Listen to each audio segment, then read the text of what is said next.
Hello दोस्तों, आपके अपने यूट्यूब चैनल यूपीएससी नेट में स्वागत है। मैं तरंग गुप्ता। आज यहाँ पर आकार आईएएस की टेस्ट सीरीज को लगा रहे हैं एमपीपीएससी 2026 के लिए। मध्य प्रदेश का भूगोल होने वाला टेस्ट सीरीज है आज की हमारी। पिछली वीडियो में इंडियन ज्योग्राफी की बात की थी, किंतु आज हमारा यहाँ पर जो होगा मध्य प्रदेश का भूगोल, मध्य प्रदेश की ज्योग्राफी के बारे में बात करेंगे, जो कि बहुत ही ज्यादा ये महत्वपूर्ण टेस्ट सीरीज आपकी रहने वाली है। इसकी आपकी बात की जाए तो मल्टीपल टेस्ट सीरीज लग रही है चैनल पर, आप जाके देख सकते हो। हालांकि एग्जाम पीडी और परीक्षा दाम दोनों करंट अफेयर्स हमने अपने चैनल पे लगा दिए, पूरी करंट अफेयर्स 7-7 8-8 घंटे की। आप उसको जो है देख लीजिएगा ध्यान से। आज के हम इस टेस्ट सीरीज के पहले क्वेश्चन तरफ बढ़ते हैं। पहला क्वेश्चन बड़ा इंपॉर्टेंट है, इसकी बात करेंगे। सबसे पहले थोड़ा जूम कर लेते हैं, आपको क्लियर चीजें यहाँ पर दिखाई देंगी। हाँ जी, पहला क्वेश्चन हमारा आता है कि हाल ही में किस शिल्प कला को जीआई टैग जो है मिला हुआ है। तो यहाँ पर कह जाएगी कि हाल ही में ऐसा कौन सी शिल्प कला है जिसको जीआई टैग जो है दिया गया है। आप कहेंगे खजुराहो के स्टोन क्राफ्ट को भी दिया गया, ग्वालियर के पेपर में से क्राफ्ट को भी मिला है, और छतरपुर के फर्नीचर को भी दिया गया। अभी इनको जीआई टैग कब मिला है बात की जाए तो 2025 में। कब मिला है? 2025 में कही जाएगी।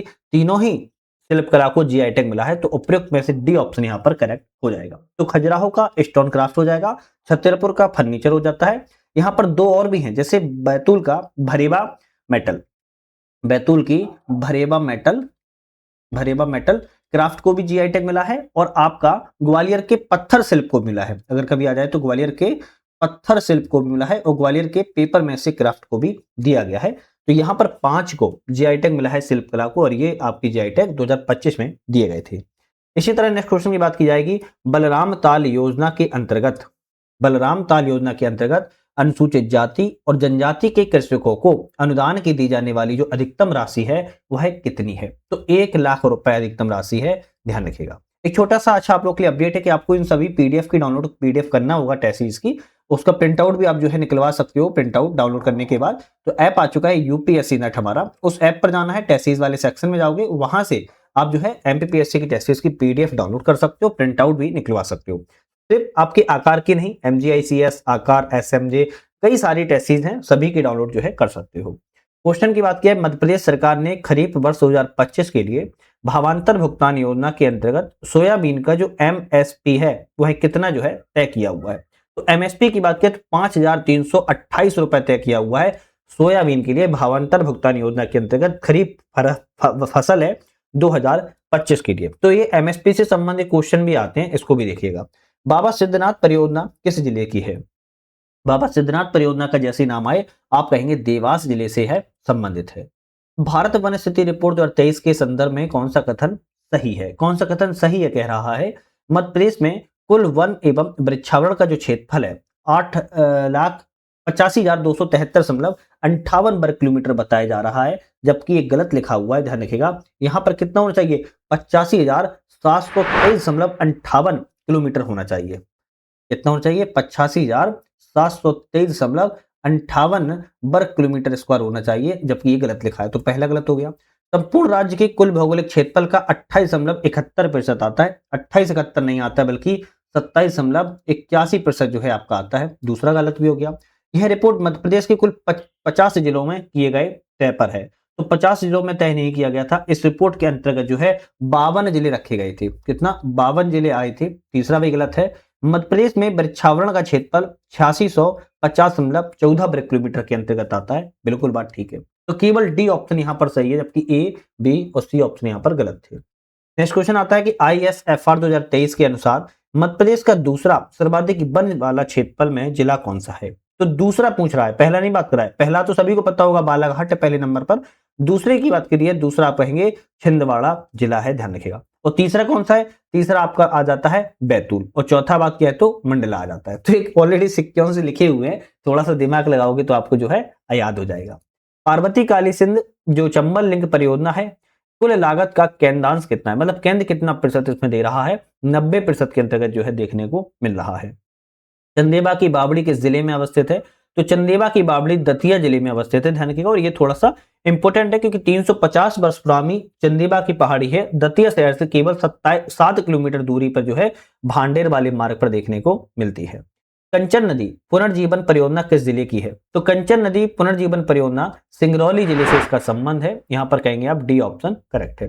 प्रस्तावित औद्योगिक केंद्र क्षेत्र है और जिला है कहां पर प्रस्तावित है, जैसे सेमिली कन्नगढ़ की बात किया तो मंदसौर में प्रस्तावित है, मवई की बात किया तो मुरैना में प्रस्तावित है, लालबाग की बात किया तो धार में प्रस्तावित है, मोहिना की बात किया तो ग्वालियर में प्रस्तावित है। ऑप्शन जो है यहाँ पर बी वाला करेक्ट हो जाएगा। नेक्स्ट आता है भारतीय वन प्रबंधन संस्थान भोपाल की स्थापना कब की गई थी। भारतीय वन प्रबंधन प्रबंधन संस्थान भोपाल की स्थापना 1982 में की गई है, 1982 में। बैतूल शहडोल रेखा से दक्षिण में स्थित वन है। बैतूल शहडोल रेखा से दक्षिण में कौन सा वन है स्थित है, आपका ऑप्शन रहेगा यहाँ पर उष्ण आर्द्र पतझड़ वन के अंतर्गत जो है आपका आता है ना, तो ए ऑप्शन करेक्ट है। नेक्स्ट आता है मध्य प्रदेश की नई वन नीति कब बनी थी। मध्य प्रदेश की नई वन नीति की बात की जा रही है कब बनी है, 2005 में मध्य प्रदेश की नई वाली वन नीति बनी थी। पहली वन नीति कब बनी थी, अगर कोई बता सकता है पहली वन नीति तो कमेंट करके जरूर बताइएगा। पहले मध्य प्रदेश में वन नीति कब लागू की गई थी, कब जो है बनाई गई थी, कमेंट करके बताइए, क्योंकि मैंने कई बार ऐसे क्वेश्चनों को आपको जो है बताया हुआ है। प्रथम सीमेंट कारखाना मध्य प्रदेश में कहां पर स्थापित किया गया है, तो मुरैना में प्रथम सीमेंट कारखाना मध्य प्रदेश में लाया गया था। प्रदेश का पहला सीमेंट कारखाना मध्य प्रदेश में लगा था 1922-23 में। अगर कभी ये भी क्वेश्चन आ जाए 1922-23 में लाया गया था एसोसिएटेड सीमेंट कंपनी के द्वारा बामोर मुरैना में। असुमलित युग्म का चयन करना, यहाँ पर गलत ऑप्शन कौन सा है, एक तरफ मेगा फूड पार्क है और दूसरी तरफ स्थान है, कौन सा गलत है बात कर रहा है। जैसे बोरेगांव की बात किया तो नीमच में नहीं, बोरेगांव नीमच में नहीं है, बल्कि बोरेगांव की बात किया तो यह छिंदवाड़ा जिले में है, तो पहला ऑप्शन ही आपके यहाँ पर गलत हो जाता है, वही सही है। इंडस की बात किया तो खरगोन में करेक्ट है, अवंतिका देवास में सही है, बारौदी शिवपुरी में करेक्ट है। बीना तेल रिफाइनरी किस जिले में स्थित है, भाई बीना तेल रिफाइनरी की बात किया है सागर जिले में स्थित है, यहां पर आपका सी ऑप्शन जो है करेक्ट है। नेक्स्ट क्वेश्चन की तरफ बढ़ेंगे। मध्य प्रदेश राज्य औद्योगिक विकास निगम की स्थापना कब की गई थी। मध्य प्रदेश राज्य औद्योगिक विकास निगम की स्थापना 13 सितंबर 1965 को की गई थी, बी ऑप्शन करेक्ट है। मध्य प्रदेश में कौन सा उद्योग वित्त मंत्रालय भारत सरकार के अधीन नहीं आता है, नहीं आता है बात कर रहा है।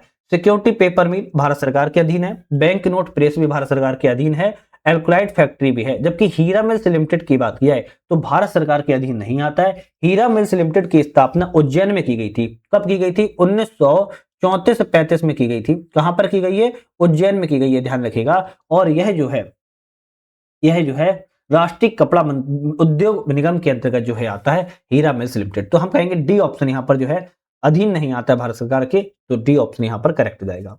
कौन सा औद्योगिक विकास केंद्र राज्य सरकार के अधीन आता है, ऐसा कौन सा उद्योग विकास केंद्र राज्य सरकार के, तो यहां पर बामोर आता है राज्य सरकार के अधीन, ध्यान रखिएगा, है ना, कौन सा, बामोर आता है राज्य सरकार के अधीन, ए ऑप्शन करेक्ट है। नेक्स्ट क्वेश्चन के बाद कर लेते हैं कि निम्नलिखित में से आधार पर कौन सा ऑप्शन असत्य है, मतलब गलत ऑप्शन की यहां पर बात की जा रही है, कौन सा ऑप्शन यहां पर जो है गलत है। जैसे बात की जाए गलत ऑप्शन की, प्रजाति के आधार पर मध्य प्रदेश में 3 प्रकार के वन पाए जाते हैं, क्या ही सही है, तो प्रजाति के आधार पर मध्य प्रदेश में 3 प्रकार के वन पाए जाते हैं, ये तो ऑप्शन में सही लिखा है।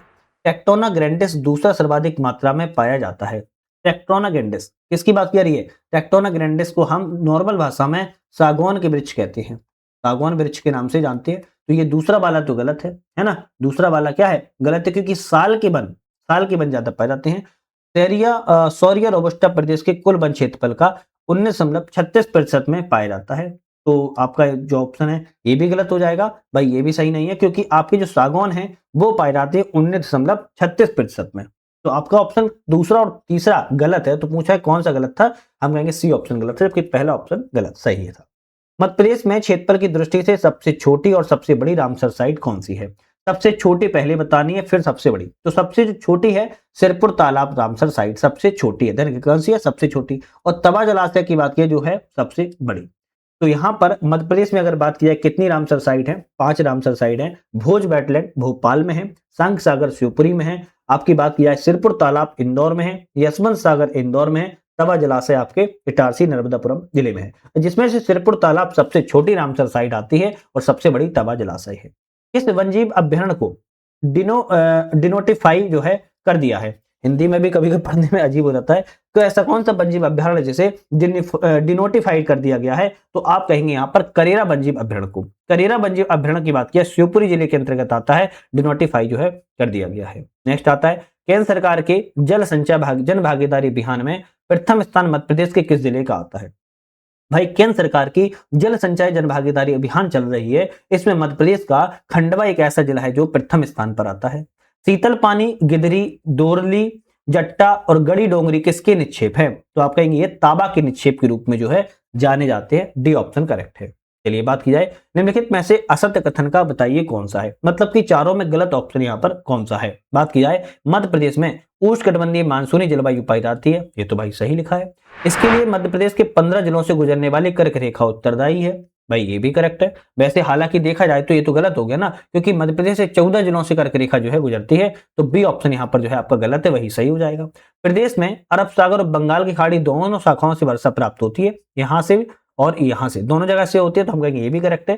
सर्वाधिक वर्षा अरब सागर की शाखा से प्राप्त होती है, करेक्ट है। तो प्रदेश में 14 जिलों से कर्क रेखा गुजरती है, ना कि 15 जिलों से। समझ सकते हो, ऐसे क्वेश्चन आपको फंसा सकते हैं। निम्नलिखित में से कौन सा कथन सही है? सही कथन की बात की जा रही है इसमें से, क्षेत्रफल के आधार पर मध्य प्रदेश दूसरा सबसे बड़ा राज्य है, भाई बिल्कुल सही बात है। वर्तमान में मध्य प्रदेश उत्तर से दक्षिण 605 किलोमीटर में और पूर्व से पश्चिम 870 किलोमीटर में फैला है, ये भी ठीक है। छत्तीसगढ़ विभाजन के पूर्व मध्य प्रदेश के क्षेत्रफल के आधार पर भारत का सबसे बड़ा राज्य हो गया है, ये भी करेक्ट है। तो हम कहेंगे डी ऑप्शन है, क्योंकि सभी ऑप्शन यहाँ पर सही हैं।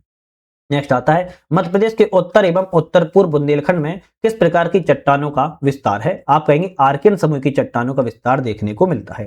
किसमें हीरा खनिज पाया जाता है? तो हीरा खनिज की बात की जा रही, किसमें पाया जाता है? बिजावर क्रिम में सबसे ज्यादा हीरा पाया जाता है। कोलबेड मीथेन के भंडार किस उपक्रम की चट्टानों में पाए जाते हैं? तो कोलबेड मीथेन के जो भंडार हैं आपके तलचर में पाए जाते हैं, ध्यान रखिएगा, तलचर चट्टानों के उपक्रम में कोलबेड मीथेन के भंडार पाए जाते हैं। हालांकि गोंडवाना क्रिम की चट्टानों के अंतर्गत यह जो है आता है। मध्य प्रदेश में सोन नदी घाटी बघेलखंड में मुख्यतः पाई जाती है। मध्य प्रदेश के संदर्भ में और संभाग है, सबसे बड़ा क्षेत्रफल की बात की जा रही कौन सा है? आप कहेंगे सबसे बड़ा क्षेत्रफल में जबलपुर आता है। सबसे बड़ा जनसंख्या में पूछा जाए तो इंदौर आता है। सबसे छोटा क्षेत्रफल में पूछा जाए तो शहडोल आता है। और 4 अंतर्वर्ती जिलों वाला जिला पूछा जाए तो भोपाल के अंतर्गत जो है आता है, तो इनको ध्यान कर लीजिएगा। चलिए नेक्स्ट क्वेश्चन की बात कर लेते हैं। नेक्स्ट क्वेश्चन आता है वर्ष 2011 की जनगणना के अनुसार जनसंख्या के आधार की दृष्टि से तीसरा सबसे बड़ा जिला कौन सा है? तीसरा सबसे बड़ा जिला पूछ रहा है कौन सा है, तो तीसरा सबसे बड़ा जिला की जैसे नाम आए आप कहेंगे सागर तीसरा सबसे बड़ा जिला जनसंख्या की दृष्टि से है। ध्यान रखिएगा, सबसे बड़ा कौन सा हो जाएगा? सबसे बड़ा आप कहेंगे इंदौर हो जाता है। दूसरे नंबर पर कौन होता है? दूसरे नंबर पर आपका जबलपुर हो जाता है, जबलपुर हो जाता है। तीसरे नंबर पर आपका सागर हो जाता है, याद रखिएगा, है ना। और सबसे कम अगर पूछा नहीं जाता तो आप कहेंगे हरदा, है ना, हरदा। अब ये 2011 के अनुसार बता रहे हैं, वैसे निवाड़ी हो चुका है, याद रखिएगा, है ना। और फिर आपका उमरिया हो जाएगा, इसके बाद आपका श्योपुर हो जाता है, श्योपुर हो जाएगा। ध्यान, ये सबसे कम है, ये सबसे ज्यादा है। मध्य प्रदेश में शीत ऋतु में संबंध में कौन सा कथन असत्य है? शीत ऋतु के बारे में ऑप्शन यहाँ पर कौन सा गलत है? जनवरी में उच्च वायुदाब होता है, बिल्कुल सही बात है। ऋतु में रातें बड़ी होती हैं, ये भी ठीक है। शीत ऋतु में होने वाली वर्षा को मावठा कहते हैं, आप कहेंगे ये भी करेक्ट है। इस अवधि में नवंबर से जनवरी के माह तक होती है, तो नवंबर से जनवरी के माह तक नहीं होती है, ये गलत है, क्योंकि यह वर्षा जो है दिसंबर से जनवरी के बीच में जो है होती है। तो ऑप्शन जो है आपका बोलेंगे डी ऑप्शन गलत है। ग्रीष्म ऋतु का समय काल क्या होता है? भाई ग्रीष्म ऋतु का, गर्मियों के समय काल की बात की जा रही है। सितंबर से अक्टूबर माह को द्वितीय ग्रीष्म ऋतु कहते हैं। द्वितीय, दूसरी वाली ग्रीष्म ऋतु को हम क्या कहते हैं? उमस वाली गर्मी भी एक नाम से जानते हैं, सितंबर से अक्टूबर माह में। मध्य प्रदेश की जलवायु को प्रभावित करने वाले कारक कौन से हैं? तो मध्य प्रदेश की जलवायु को पर्वत पठार की स्थिति प्रभावित करती है, समुद्र से दूरी प्रभावित करती है, कर्क रेखा प्रभावित करती है, आप कहेंगे डी ऑप्शन करेक्ट है। चीनी यात्री फायान ने किस क्षेत्र की जलवायु को विश्व की सर्वश्रेष्ठ जलवायु के रूप में वर्णित जो है किया हुआ है? मालवा के पठार की जलवायु। मालवा के पठार की जलवायु चीनी यात्री ने कहा है विश्व की सबसे अच्छी जलवायु सम जलवायु या समशीतोष्ण जलवायु के रूप में जानी जाती है। तो इंगित करना है, एक तरफ सिंचाई परियोजना है, मतलब योजना है, दूसरी तरफ संबंधित जिला है, कौन सा यहाँ पर करेक्ट है? जैसे बात किया सूरजपुर मध्यम की, वैसे सूरजपुर मध्यम की बात की जाए तो यह सागर जिले में अंतर्गत आती है, यहाँ पे लिख देते हैं सागर जिले के अंतर्गत आती है। मुंजरी बृहत की बात की जाए तो मुंजरी बृहत श्योपुर जिले के अंतर्गत आती है, ध्यान रखिएगा, श्योपुर जिले के अंतर्गत आती है। बान सुजारा की बात की जाए तो यह छतरपुर टीकमगढ़ के अंतर्गत आती है, बिल्कुल सी ऑप्शन करेक्ट है। और सुक्ता की बात की जाए तो यह सुक्ता जो है खंडवा जिले के अंतर्गत जो है आपकी आती है। तो यहाँ पर सही जो है सी ऑप्शन था, बल्कि ऑप्शन जो है ए, बी और डी गलत थे।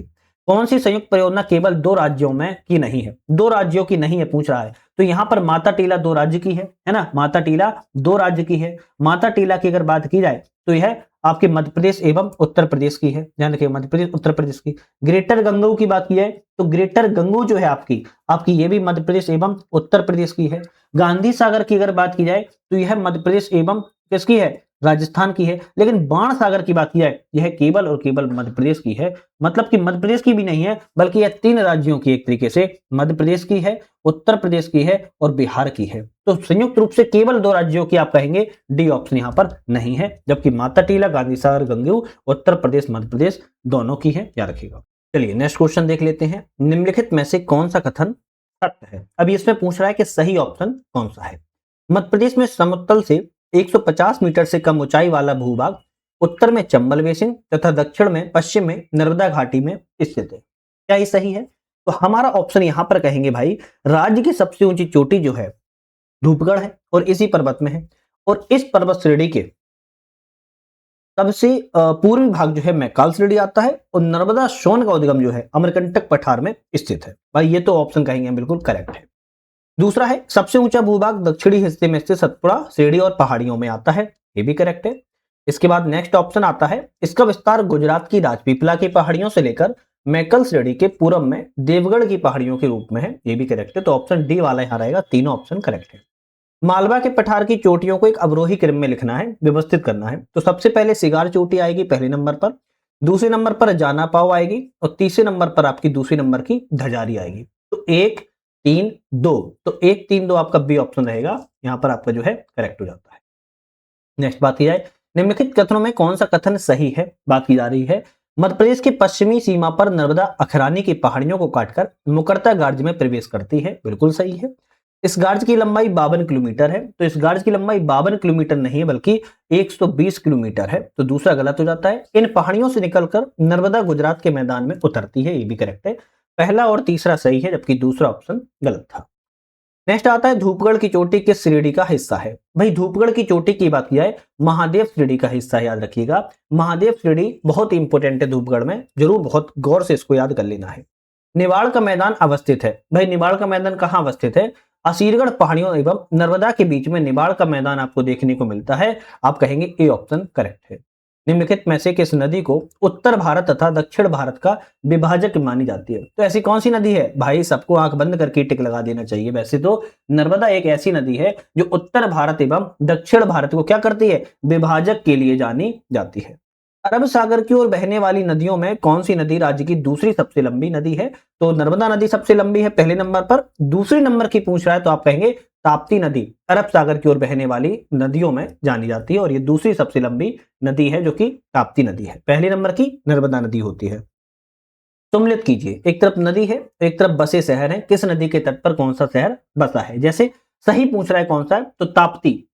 अब देखो ताप्ती की बात किया है, ताप्ती के तट पर ना 2 शहर बसे हैं। वैसे मुख्य तौर पर तो मुल्ताई बसा है, मध्य प्रदेश की बात कर रहे हैं, मुल्ताई बसा हुआ है, और एक आपका बुरहानपुर बसा हुआ है, ध्यान रखिएगा बुरहानपुर बसा हुआ है, ठीक है। तो ए ऑप्शन गलत बसा है। नर्मदा की बात किया, नर्मदा के तट पर तो कई सारे शहर बसे हैं, मांडू नहीं है। जैसे अमरकंटक हो जाएगा, है ना, अमरकंटक हो जाएगा। अमरकंटक के बाद नेमावर हो जाएगा, नेमावर। नेमावर की बात की जाए तो पुनासा हो जाएगा, पुनासा के बाद महेश्वर हो जाएगा। ये सभी नर्मदा के तट पर बसे हैं। जबलपुर हो जाएगा, जबलपुर के बाद बड़वाह हो जाएगा, आपका ओमकारेश्वर हो जाएगा। बेतवा के तट पर बात की जाए तो ओरछा बसा है, बिल्कुल बात ठीक है। तो ये आपका सी ऑप्शन तो करेक्ट है। वहीं चंबल की बात किया तो चंबल पर एक तो आपका मुरैना भी बसा है और दूसरा आपका रतलाम भी बसा हुआ है, तो हम कहेंगे ये ऑप्शन भी गलत है। लेकिन मंदसौर किस तट पर बसा है? तो मंदसौर कहेंगे सिवना नदी के तट पर बसा हुआ है, ध्यान रखिएगा, ठीक है। और पचमढ़ी की बात किया तो तवा नदी के तट पर बसा है। तो यहाँ पर सी ऑप्शन केवल सही था, बाकी ऑप्शन बता दिए। मध्य प्रदेश का सबसे ऊंचा जलप्रपात कौन सा है? तो मध्य प्रदेश का सबसे ऊंचा जलप्रपात 198 मीटर की ऊंचाई पर है। कौन सा है? बहूटी जलप्रपात है। कौन सा है? बहूटी जलप्रपात है। किस नदी पर है? सेलर नदी भी उसको कहते हैं, और सेलर के बाद अलावा उसको ओधा नदी भी कहते हैं। तो दोनों एक ही नदी के नाम है, सेलर या ओदर नदी पर बसा हुआ है। मऊगंज जिले में है, अगर ये भी क्वेश्चन आ जाए, मऊगंज जिले में है, और मध्य प्रदेश का सबसे ऊंचा जलप्रपात है। माही नदी की कुल लंबाई कितनी है? वही माही नदी है जो कर्क रेखा को 2 बार काटती है। माही नदी की कुल लंबाई 583 किलोमीटर है। जामनी नदी किसकी सहायक नदी है? तो जामनी नदी की बात किया है, बेतवा नदी की सहायक नदी है।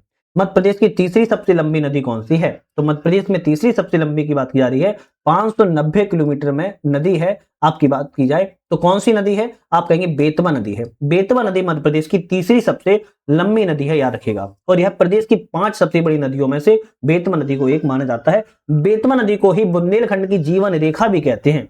क्यों कहते हैं? क्योंकि प्रदूषण के कारण मध्य प्रदेश की इसे गंगा भी कहा जाता है। ठीक है, तो मध्य प्रदेश की तीसरे सबसे लंबी नदी की बात किया तो आपकी कौन सी है? बेतवा नदी है। नेक्स्ट बात की जाए क्वेश्चन की, नेक्स्ट क्वेश्चन आता है कि निम्नलिखित में से कौन सी नदी 3 राज्यों में प्रवाहित नहीं होती है? नहीं होती है बात कर रहा है। नर्मदा 3 राज्यों में होती है, एमपी में, गुजरात में, महाराष्ट्र में।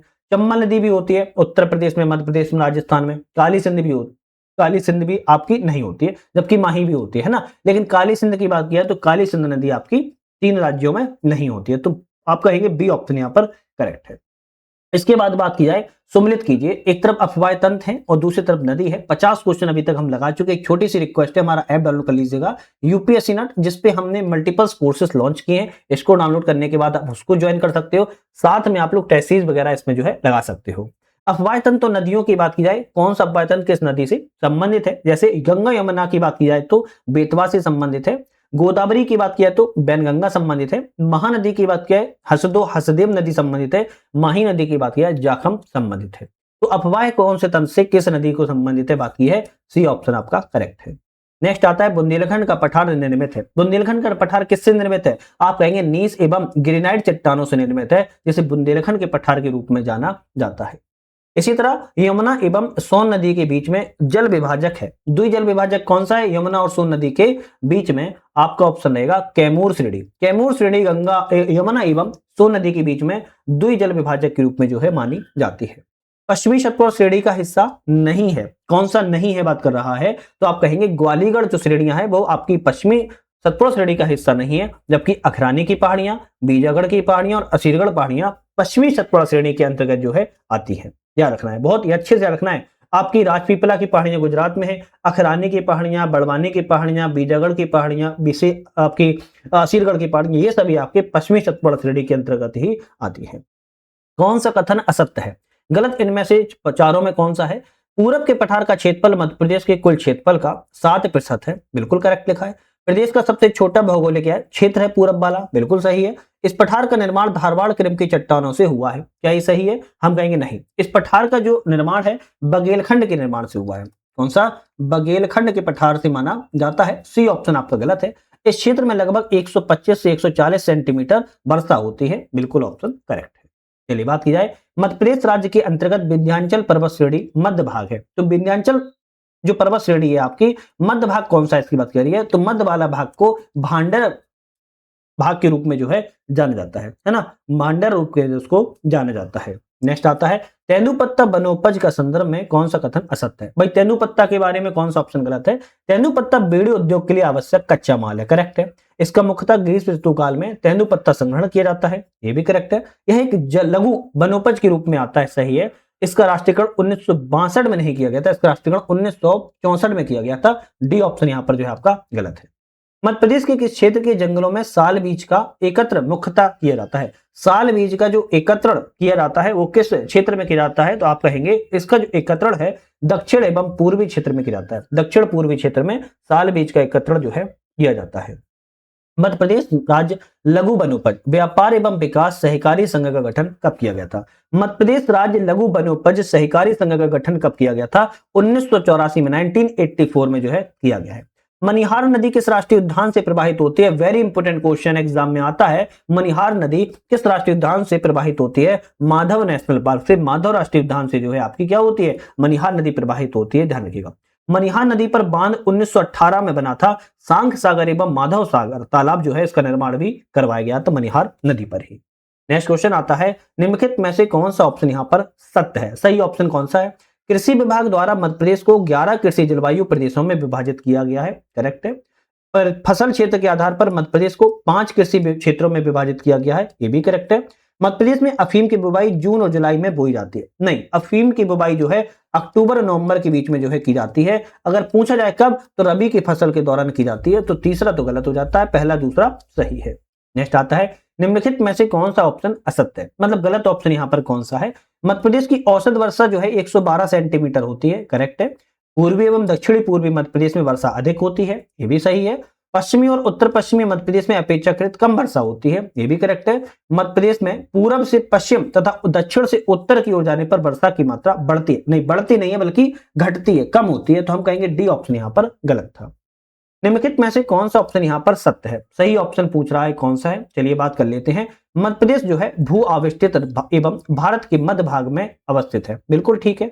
यह समुद्री प्रभाव नहीं पहुंचने के कारण तटीय प्रदेशों की तुलना में वर्षा जो है कम होती है, बिल्कुल सही बात है। वार्षिक और दैनिक तापांतर जो है यहाँ पर अधिक पाया जाता है कर्क रेखा के कारण, ये भी सही है, तो हम कहेंगे चारों ही ऑप्शन करेक्ट है।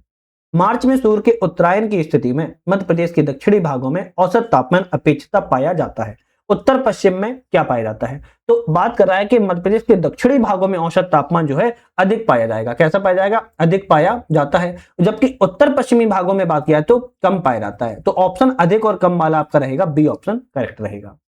बात की जाए मध्य प्रदेश में ग्रीष्म ऋतु में औसत तापमान अधिकतम होता है, कब होता है, कहां पर होता है, तो ग्रीष्म ऋतु में औसत तापमान की बात की जा रही है तो उत्तरी भाग में आप कहोगे औसत तापमान जो है सबसे ज्यादा देखने को मिलता है, 42 डिग्री सेल्सियस तक देखने को यहां पर मिल जाता है, कभी कभी 45 भी पहुंच जाता है। मध्य प्रदेश के लगभग सभी भागों में दैनिक तापमांतर सर्वाधिक किस माह में होता है, तो सभी भागों में दैनिक तापमांतर सर्वाधिक किस माह में होता है, बात की जाए तो मार्च के महीने में होता है, बी ऑप्शन करेक्ट है। चलिए नेक्स्ट क्वेश्चन आता है, मध्य प्रदेश में शीतकाल में लगभग कितनी वर्षा शीतोष्ण चक्रवातों एवं शीतकालीन बौछारों के द्वारा जो है प्राप्त होती है। तो बात कब की जा रही है, शीतकाल में बात की जा रही है कि शीतकाल में जो वर्षा है शीतोष्ण चक्रवात और शीतकालीन बौछारों से कितना प्राप्त होती है। आपका ऑप्शन यहां पर सही रहेगा, 12 से 18 सेंटीमीटर प्राप्त होती है, ए ऑप्शन करेक्ट है। नेक्स्ट क्वेश्चन की बात की जाए, निम्नलिखित में से सबसे कम वर्षा की परिवर्तनशीलता किस स्थान पर होगी। वर्षा की सबसे कम परिवर्तनशीलता की बात की जा रही है, शहडोल जिले में देखने को आपको मिलेगी। हॉर्नथ्वेट की विधि से मध्य प्रदेश की जलवायु को कितने जलवायु प्रदेशों में विभक्त किया गया है। ये भाई साहब वैज्ञानिक के नाम भी याद कर लेना क्योंकि एग्जाम में आते हैं, ध्यान रखना है। 3 जलवायु प्रदेशों में इन्होंने जो है विभक्त किया हुआ है और तीनों के नाम आई थिंक आप सभी को पता होने चाहिए, नहीं पता है तो याद कर लो। तर अल्पाद्र जलवायु, शुष्क अल्पाद्र जलवायु, अर्ध शुष्क जलवायु, ठीक है। लेटेराइट मिट्टी मुख्यतः मध्य प्रदेश के किन जिलों में पाई जाती है, तो लेटेराइट मिट्टी मुख्यतः छिंदवाड़ा एवं बालाघाट जिले में देखने को आपको मिलती है। एक तरफ मध्य प्रदेश की मिट्टी है, दूसरी तरफ प्रतिशत है, कितनी मध्य प्रदेश की मिट्टी कौन सी कहां पर है। जैसे काली मिट्टी की बात की जाए तो आप कहेंगे काली मिट्टी 47% भाग पर है, जलोढ़ मिट्टी 3% भाग पर है, लाल पीली मिट्टी 37% भाग पर, मिश्रित जो में लाल पीली और काली मिली होती है वो 10% भाग पर पाई जाती है।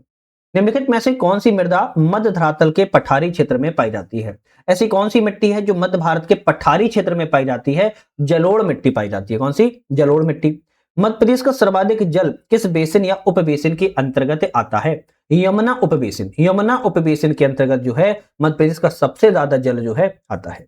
राज्य में आर्थिक दृष्टि से खनिज संसाधन, मुख्य खनिज, गौड़ खनिज और कितने नवीन खनिजों में वर्गीकृत किया गया है। आर्थिक सर्वेक्षण 24-25 के अनुसार आप कहेंगे 31 खनिजों में वर्गीकृत किए गए हैं, ध्यान रखिएगा, मुख्य खनिज में, गौड़ खनिज में और आपके कुछ नवीन गौड़ खनिज में। टोटल 31 हैं, याद कर लेना। आर्थिक सर्वेक्षण 24-25 में ये डेटा आया है।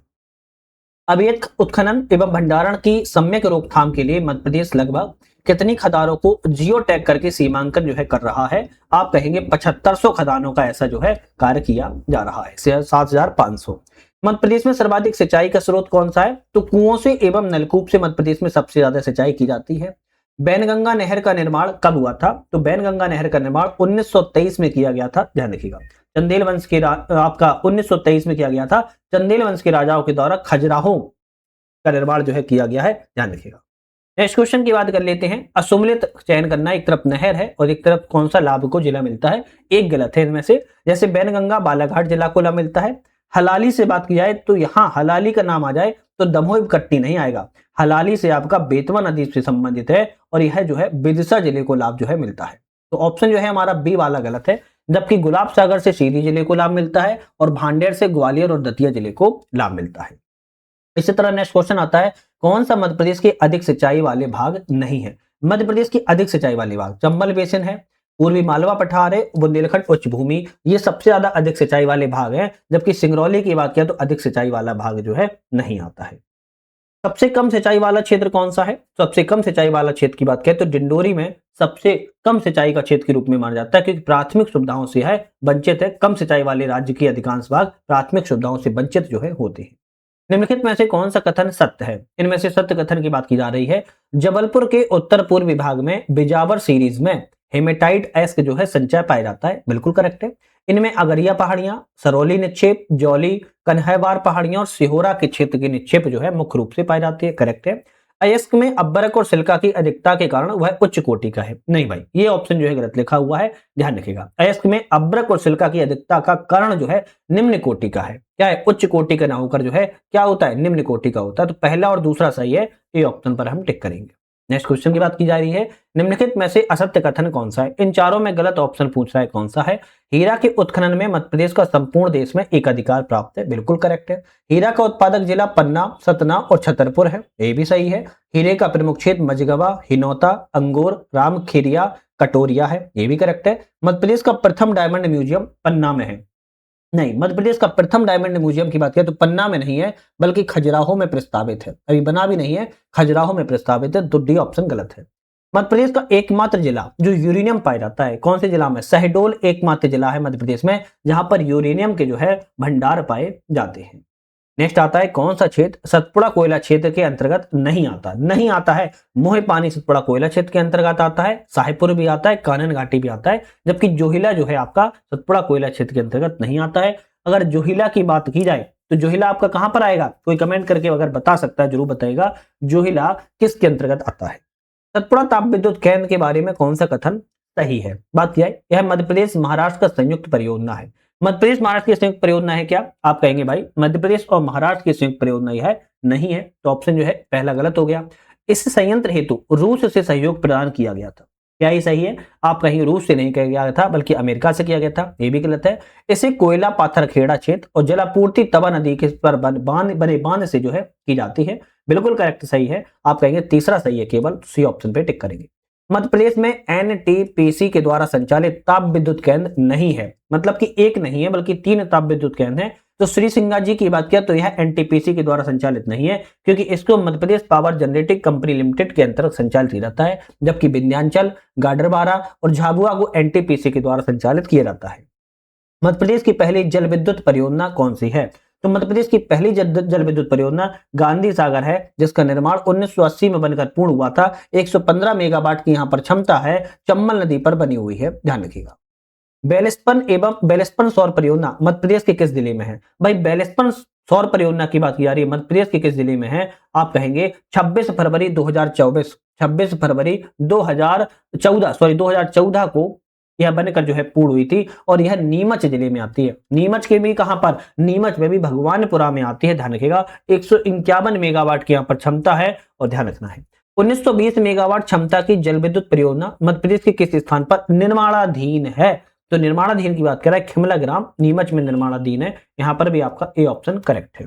चलिए नेक्स्ट क्वेश्चन की बात की जा रही है। क्राफ्ट हैंडलूम विलेज के रूप में मध्य प्रदेश के किस गांव का चयन किया गया है? क्राफ्ट हैंडलूम की बात की जा रही है तो प्राणपुर गांव कहां पर है? अशोकनगर में है, जिसको हैंडलूम विलेज गांव के रूप में जो है जाना जाता है।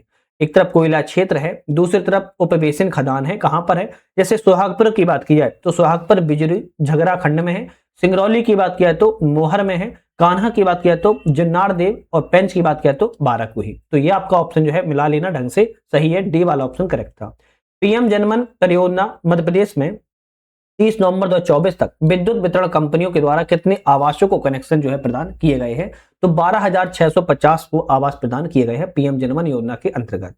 एक तरफ प्रस्तावित सोलर पार्क है, दूसरे तरफ क्षमता है, लेकिन पूछ रहा है कौन से यहाँ पर असुम्मिलित गलत है। जैसे बात की जाए अगर यहाँ पर जो है आपकी खरगोन में भाई लगभग 2000 नहीं है, खरगोन में लगभग 14,000 मेगावाट की क्षमता यहाँ पर जो है बताई जा रही है, जो कि 5 वर्षों में बनकर पूर्ण होगी।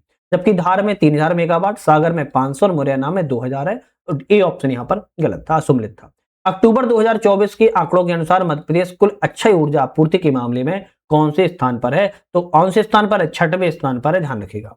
चलिए नेक्स्ट क्वेश्चन की बात की जाए। जनगणना 2011 के अनुसार मध्य प्रदेश का दूसरा सर्वाधिक और न्यूनतम 10 की वृद्धि दर वाला जिला कौन सा है? न्यूनतम 10 की और सर्वाधिक 10 की वृद्धि दर वाला जिला की बात की जा रही है, कौन सा है? आप ऑप्शन कहेंगे जो झाबुआ जिला है, कौन सा? झाबुआ जिला है सर्वाधिक 10 की वृद्धि दर वाला और बैतूल जिला निम्न 10 की वृद्धि वाला। डी ऑप्शन करेक्ट है। 2011 की जनगणना के अनुसार पिछली जनगणना की तुलना में जनसंख्या घनत्व में कितने अंकों की वृद्धि दर्ज की गई है? तो जनसंख्या गणना के अनुसार पिछली जनगणना के अनुसार जनसंख्या घनत्व में कितनी वृद्धि दर्ज की गई है? 40 अंकों की वृद्धि दर्ज जो है की गई है। कितना? 40 अंकों की वृद्धि दर्ज की गई है।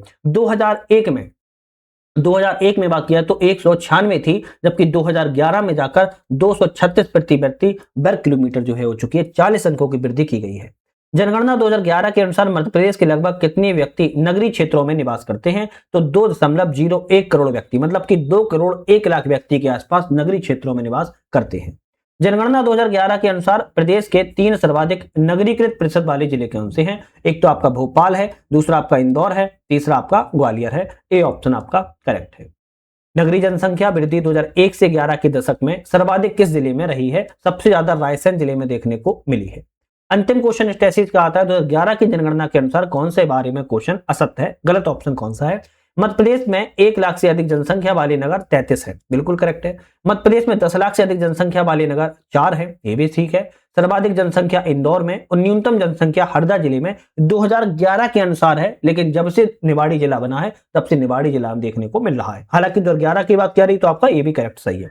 मध्य प्रदेश संपूर्ण भारत में जनसंख्या की दृष्टि से 5वां स्थान रखता है। 5वां स्थान नहीं रखता बल्कि 6वां स्थान रखता है। तो ऑप्शन यहाँ पर जो है आपका डी वाला गलत था। तो इस टेसिस से हमने अपने 100 क्वेश्चन लगाए हैं। जैसे कि हमने आपको बताया हमारा ऐप आ चुका है, इसका नाम यूपीएससी नट है। इस ऐप को डाउनलोड करने के लिए हमने डिस्क्रिप्शन में लिंक भी दे दिया है, वहां से भी डाउनलोड कर सकते हो या प्ले स्टोर से सर्च जो है कर सकते हो यूपीएससी नट। यहाँ पर मल्टीपल टेसिस चालू है, टेसिस आप जो है लगा सकते हो, या फिर आप लोग मल्टीपल कोर्सेज भी लॉन्च हो चुके हैं, कोर्सेज को भी ज्वाइन जो है कर सकते हो। एक आपको यहीं पर आपको ऐप पर एक टेस्ट पास नाम से ऑप्शन मिलेगा। उस टेस्ट पास में आपको एक पेमेंट करना होता है केवल 49 रुपए का। इस 49 रुपए से आप जितने भी टेस्ट उसके अंदर टेस्ट पास में है, किसी भी ऐप को जो है आप ऐप टेस्ट सीरीज को जो है लगा सकते हो विदाउट कोई और पे किए। तो ये बहुत अच्छा ऐप होने वाला है, जरूर जाइएगा, डाउनलोड कर लीजिएगा। कोई प्रॉब्लम आए तो टोल फ्री नंबर पर कॉल कर लीजिएगा। आज के लिए धन्यवाद।